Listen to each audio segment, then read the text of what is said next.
अस्सलाम वालेकुम। क्लास 10 का चैप्टर नंबर 5 है ग्रेविटेशन और इसका पहला टॉपिक है यूनिवर्सल लॉ ऑफ ग्रेविटेशन या यूनिवर्सल ग्रेविटेशनल लॉ। इस लॉ के मुताबिक फॉर एग्जांपल हमारे साथ दो मासेस है m1 और m2, any two bodies, any two objects, any two masses. इसके दरमियान एक फोर्स होता है अट्रैक्शन फोर्स, मतलब m1 m2 को अट्रैक्ट करेगी, m2 अट्रैक्ट करेगी m1 को। ये फोर्स कितना ज़्यादा होगा, कितना कम होगा, ये हम पढ़ेंगे इस्लाम में। अगर बॉडी के मासेस है m1 m2 और इसके दरमियान, इसके रेडियस के इस सेंटर्स के दरमियान फासला है r, तो ये फोर्स मासेस पर भी डिपेंड करता है और ये फोर्स डिपेंड करता है r पर भी।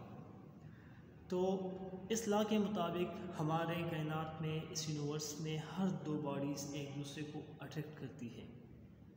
हम फील नहीं करते हैं क्योंकि आगे लेक्चर में आएगा हम फील क्यों नहीं करते, लेकिन अट्रैक्ट करती है और ये अट्रैक्शन डिपेंड करता है मासेस पर और बॉडीज़ के दरमियान फासला कितना है। तो everybody in this universe attract every other by a force. This force is, ये डिपेंड किस पर करती है, देखें, directly proportional to product of masses. जितना मासेस ज़्यादा होंगे, मासेस नहीं, प्रोडक्ट ऑफ मासेस, m1 और m2 को आपने मल्टीप्लाई करना है। जिस तरह हम मल्टीप्लिकेशन में करते हैं 2 × 3, इससे आता है 6, तो 6 is a product and this is multiplication. तो जितना m1 × m2 से आंसर ज़्यादा आएगा उतना फोर्स भी ज़्यादा आएगा, तो इसका मतलब होता है प्रोडक्ट। तो फोर्स इस पर डिपेंड करता है डायरेक्टली। इसका मतलब है अगर मासेस ज़्यादा होंगे तो फोर्स भी ज़्यादा होगा, अगर मासेस कम होंगे तो फोर्स भी कम होगा। And inversely proportional to square of distance. Inversely का मतलब होता है उलट। अगर आप ये फासला ज़्यादा करेंगे तो ये फोर्स कम होगा, अगर फासला कम होगा तो फोर्स ज़्यादा होगा। तो आर के साथ इसका रिलेशन है इनवर्सली, लेकिन सिर्फ आर के साथ नहीं, आर पर आपने लेना है स्क्वायर। तो inversely proportional to square of distance, किसके दरमियान, बिटवीन देयर सेंटर्स। जितना इस दो बॉडीज़ के दरमियान, इसके सेंटर्स के दरमियान फासला ज़्यादा होगा उतना ही फोर्स इतना कम होगा। इसका डायरेक्शन क्या होगा, देखिए, दो ऑब्जेक्ट्स जब एक दूसरे को अट्रैक्ट करती है इस लॉ के मुताबिक तो वो बिल्कुल स्ट्रेट अट्रैक्ट करती है। ठीक है, इस लाइन के मुताबिक बिल्कुल स्ट्रेट, इस तरह अट्रैक्शन नहीं होती ना, इस तरह होती है, बिल्कुल स्ट्रेट अट्रैक्शन होती है। इसको हम कहते हैं line. The direction of force is along the line joining the particles. Force किस डायरेक्शन में होगा, बस एक लाइन आप ड्रा करें जो इस दो बॉडी को ज्वाइन करती है, उस लाइन के ऊपर फोर्स भी होता है, बिल्कुल स्ट्रेट ये एक दूसरे को अट्रैक्ट करती है। मैथमेटिकली हम इसको कैसे लिखते हैं, देखिए, फोर्स डिपेंड करता है डायरेक्टली मासेस पर, लेकिन हमने लेना है product of masses, m1 × m2, इसको हम कहते हैं प्रोडक्ट। जितने प्रोडक्ट ज़्यादा होंगे उतना फोर्स भी ज़्यादा होगा, इसको हम कहते हैं प्रोडक्ट। इस तरह आप मल्टीप्लाई करते हैं 2 × 3 से आता है 6, this is a product. Inversely किस पर डिपेंड करता है, फोर्स कम कब होगा, किसके उलट होगा, तो F is inversely proportional to 1/r²। जितना फासला ज़्यादा होगा उतना फोर्स कम होगा, जितना फासला कम होगा उतना फोर्स ज़्यादा होगा। इस दोनों को आप कंबाइन करें, m1 m2 को और r² को, तो इससे आता है F is directly proportional to m1 m2 and inversely proportional to r²। इसको ख़त्म करने के लिए है, इस साइमल को ख़त्म करने के लिए हम लगाते हैं कांस्टेंट। कांस्टेंट आता है इस लॉ में कैपिटल G, जिसको हम कहते हैं ग्रेविटेशनल कांस्टेंट या कैपिटल G। तो G, F = G m1 m2 divided by r²। तो what is G? G is called constant of proportionality which is called universal gravitational constant. Value of G = F when, देखें, ये है mathematical form, F = G m1 m2 divide by r²। अगर masses दोनों है, देखिए, ये m1 है, ये m2 है, ये भी है 1 किलोग्राम और ये भी है 1 kg। ठीक है, तो F = G m1 m2 divide by r²। इसके दरमियान फासला है 1 मीटर। तो अगर हम यहाँ पर m1 की जगह भी 1 पुट करें, m2 की जगह भी 1 पुट करें, r की जगह भी 1 पुट करें, तो सिर्फ 1 × 1 डिवाइड बाय 1, इससे 1 आएगा। तो F और G सिर्फ इस केस में क्या आएंगे, बराबर आएंगे। तो H = G when both masses are same and equals to 1 and the distance between is only 1 unit, 1 meter. Value of G कितनी है, इसकी वैल्यू है 6.67 मल्टीप्लाई 10⁻⁻11, ये है -11 newton metre square divide by kilogram square. ये हम मालूम करेंगे ये वैल्यू किस तरह आती है, लेकिन ये इसकी वैल्यू है, इसकी वैल्यू बहुत कम है -11। ठीक है, वैल्यू ऑफ जी किस पर डिपेंड करती है, किस पर डिपेंड नहीं करती। Value of G does not depend upon nature and size of bodies. Bodies कितनी है, बड़ी है, छोटी है, और बॉडी किससे बनी है, नेचर क्या है, जी इस पर डिपेंड नहीं करती, ये बिल्कुल कांस्टेंट वैल्यू है।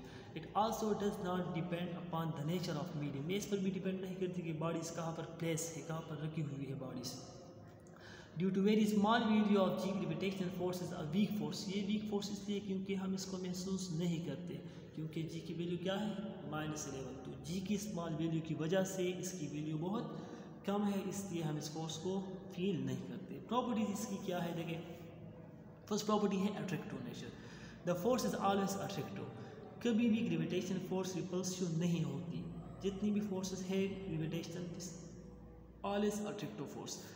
दूसरा है रेंज ऑफ फोर्सेस। चाहे दो बॉडीज़ करीब हो या दूर हो, मतलब ये फोर्सेस उस बॉडीज़ के दरमियान भी होती है जो बहुत करीब हो, और हमारे यूनिवर्स में जितने प्लैनेट्स है सोलर सिस्टम के अंदर उसके दरमियान भी है, एटम में इलेक्ट्रॉन के दरमियान भी है, प्रोटॉन वगैरह के दरमियान भी है। तो इसकी रेंज, ये बॉडीज़ अगर शॉर्ट रेंज में हो तब भी ये होती है, अगर बहुत दूर हो मतलब इसके दरमियान बहुत ज़्यादा फासला हो फिर भी ये एग्जिस्ट होती है। तो इसको हम कहते हैं long range force. This force is present between every two bodies and hold good for long distance. अगर फासला ज़्यादा हो फिर भी ये फोर्स होता है। This force is present between two planets के दरमियान भी होता है, and also present between two सब एटॉमिक पार्टिकल्स या फंडामेंटल पार्टिकल के दरमियान भी होती है। ये है वीकेस्ट फोर्स, ये है बहुत वीक फोर्स है, क्योंकि हमें आपने देखा होगा हम इसको महसूस नहीं करते बिल्कुल। It is a weakest force in nature. Magnetic force के लिहाज से या इलेक्ट्रिक फोर्स के लिहाज से इसकी वैल्यू नेग्लिजिबल है, बहुत कम है। ग्रेविटेशनल फोर्स है कंजर्वेटिव फोर्स। कंजर्वेटिव का मतलब है, देखिए ये आपके साथ पेन है, आपने पेन को उठा लिया यहाँ पर, ठीक है, तो इसने एनर्जी गेन की, फिर इसको आपने छोड़ा, एनर्जी इसने लॉस की। तो इस फील्ड के अंदर बॉडी पर अगर आप फोर्स लगाए वो इसमें स्टोर होती है, इसको हम कहते हैं कंजर्वेटिव फोर्स। जी की यूनिट क्या होगी, अगर आप मैथमेटिकल फॉर्म को देखें वो है F=G(m1m2) डिवाइडेड बाय r²। हमने मालूम करना है जी, तो r² यहाँ पर डिवाइड है, वहाँ पर क्या होगा, मल्टीप्लाई। तो F × r² = G(m1m2). देखिए r² यहाँ पर हो गया, मल्टीप्लाई हो गया। तो Fr² m1m2 यहाँ पर मल्टीप्लाई है, यहाँ पर क्या होगा, डिवाइड होगा नीचे, Fr² डिवाइड बाय m1m2। तो जी की वैल्यू अगर आप देखें, फोर्स की यूनिट है न्यूटन, आर की यूनिट है, डिस्टेंस की यूनिट है मीटर। तो आपने फोर्स की जगह न्यूटन लगा लिया, आर की जगह आपने लगा लिया मीटर, स्क्वायर है आपने भी स्क्वायर लगाना है, डिवाइड बाय मास की यूनिट है किलोग्राम, तो किलोग्राम 2 दफ़ा है तो इससे आएगा किलोग्राम स्क्वायर। तो newton metre square divide by kilogram square, ये है इसकी unit. Gravitational force obey Newton third law. इसका मतलब क्या है, देखिए न्यूटन लॉ के मुताबिक अगर एक बॉडी दूसरी बॉडी पर फोर्स लगाती है, दूसरी बॉडी भी फोर्स लगाती है, ये फोर्स लेके आते हैं, इसको हम कहते हैं F12। इसका मतलब क्या है, ये अट्रैक्टिव फोर्स लगाता है M2 किस पर, M1 के ऊपर। तो फोर्स ऑन 1 इस बॉडी पर किसकी वजह से, 2 की वजह से, ये फोर्स क्या होगी, ये होगी F21। 2 पर कितना फोर्स लगता है, ये अट्रैक्टिव फोर्स किसकी वजह से, 1 की वजह से। तो ये भी फोर्स है, ये भी फोर्स है, ये दोनों फोर्स सेम है। अगर एक बॉडी स्मॉल हो दूसरी लार्ज हो, एक का मास कम हो दूसरे का मास ज़्यादा हो, तो फोर्स में कोई फ़र्क नहीं आती, दोनों हमेशा अप्लाइड फोर्स सेम होगा दूसरों। तो जितना फोर्स एक बॉडी लगाती है वही फोर्स दूसरी बॉडी भी लगाती है, लेकिन डायरेक्शन चेंज है। देखिए ये फोर्स इस तरफ है और ये दूसरा फोर्स इस तरफ होता है, तो अपोजिट डायरेक्शन की वजह से हम दूसरे फोर्स के साथ लगाते हैं माइनस साइन। तो force on second body by first body is equals to force on first body due to second body. अगर फर्स्ट बॉडी सेकंड पर जितना फोर्स लगाती है वही फोर्स सेकंड फर्स्ट पर लगाती है, which means that gravitational force is action and reaction force. Newton law में आपने पढ़ा था एक्शन रिएक्शन फोर्स कि every action has a reaction, तो ये भी वही एक्शन और रिएक्शन फोर्स है।